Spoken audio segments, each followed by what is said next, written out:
আসসালামু আলাইকুম সুপ্রিয় দর্শক, এই মুহূর্তে লাইভে সবাইকে স্বাগত জানাচ্ছি। দর্শক, আপনারা জানেন ষষ্ঠ উপজেলা পরিষদ নির্বাচনে তৃতীয় ধাপে যারা নির্বাচিত হচ্ছেন, এই মুহূর্তে আমরা দেখতে পারলাম যে বিভাগীয় কমিশনার কার্যালয়ে শপথ গ্রহণ করছেন। এই মুহূর্তে আমরা দেখতে পারলাম যে ছাতক উপজেলা পরিষদ থেকে যিনি বিপুল ভোট পেয়ে নির্বাচিত হচ্ছেন রফিকুল ইসলাম চন ভাই। এই মুহূর্তে ওনার আপনারা জানেন ওনার বাবা একটি ইউনিয়নের বারবার নির্বাচিত চেয়ারম্যান ছিলেন জনাব সুন্দর আলী সাহেব, বর্তমানে চলমান অবস্থায় আছেন। আমরা কথা বলবো, কিন্তু একটু জানান আপনার ভোটার উদ্দেশ্য কি জানান। আসসালামু আলাইকুম। সম্মানিত ছাতক উপজেলাবাসী যারা প্রবাসে আছেন বা পৃথিবীর বিভিন্ন দেশে আছেন এবং বাংলাদেশে যারা বসবাস করছেন, সবার প্রতি আমার সালাম। আসসালামু আলাইকুম। আজকে আমার জীবনের জন্য একটা অনেক স্মরণীয় দিন। হয়তো এই জীবনে আর এই সুযোগটা পাবো কিনা আমি জানি না, একমাত্র আল্লাহ পাক রব্বুল আলামিনই জানেন। আমি সবার প্রতি সালাম, আসসালামু আলাইকুম ও আদাব। আমি আজকে আমার বাবাকে সাথে নিয়ে দাঁড়াইছি।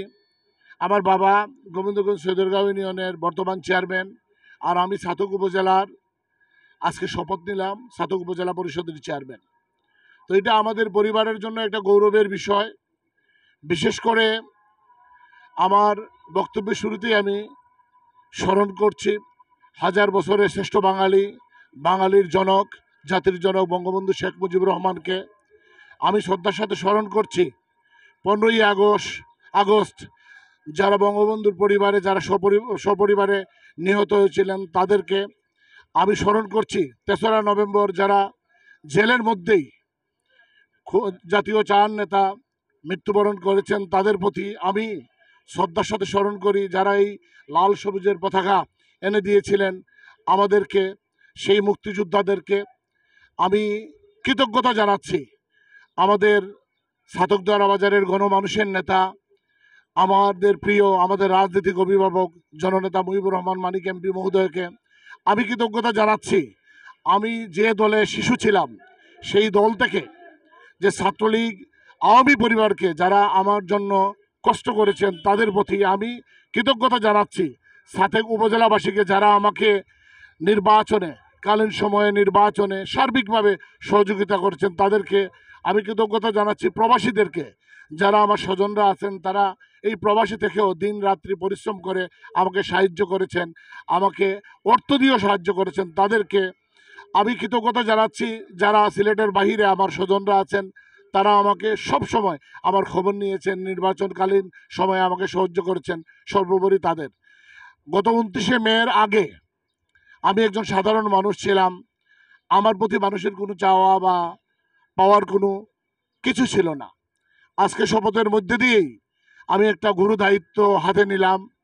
আমি আল্লাহ পাক রব্বুল আলামিনের কাছে সাহায্য চাইব এবং আপনারা যারা আছেন, বিশেষ করে আমার গুরুজন যারা আছেন, যে আমি যেন ইমানদারির সহিত এবং সততার সহিত নিষ্ঠার সহিত আমি যেন এই গুরুত্ব দায়িত্বটা পালন করতে পারি।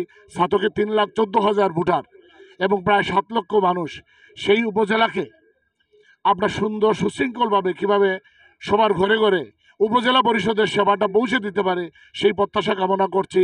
সবার প্রতি কৃতজ্ঞতা জানিয়ে আমার কথা এবং আমাকে যারা ভোট দিয়েছেন সম্মানিত ভোটারদের প্রতি আমার সালাম শ্রদ্ধা রেখে আমার কথা এখানে শেষ করছি। আসসালামু আলাইকুম ও আদাব। ধন্যবাদ। আসলে আমরা এই মুহূর্তে জননন্দ, আপনারা জানেন যে সৈয়দগাঁও ইউনিয়ন পরিষদের যে জননন্দ চেয়ারম্যান রয়েছেন জনাব, আসলে এই মুহূর্তে আমরা আপনার সাথে যার মধ্যে আপনার ছেলেকে যে এই উপজেলাবাসী বিপুল ভোট দিয়ে নির্বাচিত করছে, এই লোককে আপনার ভোটারদের কি জানান? আউযু বিল্লাহি মিনাশ শাইতানির রাজিম, বিসমিল্লাহির রহমানির রহিম। আজকে আমার জন্য এবং আমার ছেলের জন্য মহৎ একটা দিন। আমি এই পরিবেশে আপনাদের সামনে আমি উচ্চস্বরে বলতে পারি, আমার বড় ছেলে রফিকুল ইসলাম কিরণ যে আশা নিয়ে রাজনীতি করেছিলেন, এবং আমি আল্লাহর দরবারে লাখ লাখ শুক্রিয়া, আমি আল্লাহর কাছে জোড়হাত করে চেয়েছি আল্লাহ আমার ছেলের আশা পূর্ণ করবেন। মহান আল্লাহ তাআলা আমার ছেলের আশা পূর্ণ করেছেন। আমি দৃঢ় বিশ্বাস আমার ছেলে আপনাদের চেয়ারম্যান হয়ে, উপজেলা চেয়ারম্যান হয়ে মানুষের কল্যাণে নিয়োজিত থাকবে ইনশাআল্লাহ।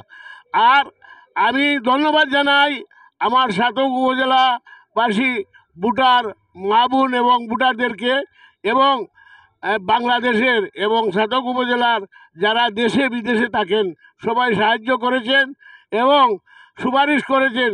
আমি আমার অন্তরের অন্তঃস্থল থেকে সবাইকে ধন্যবাদ জানাই এবং উত্তর আমার ছেলে যাতে দিনের দিন বারবার নির্বাচিত হয় সেই আশা ব্যক্ত করে আমি আমার সংক্ষিপ্ত বক্তব্য শেষ করছি। আল্লাহ হাফেজ। জয় বাংলা, জয় বঙ্গবন্ধু, জয় হোক সকলে। ধন্যবাদ জনাব। আসলে আপনাদের চলার পথ যেন সুগময়, আমরা আশা করি আগামীতে আপনারা যেভাবে মানুষ কল্যাণে কাজ করে আসছেন এর দ্বারা যেন অব্যাহত থাকে, আমরা এই আশা প্রত্যাশা ব্যক্ত করছি।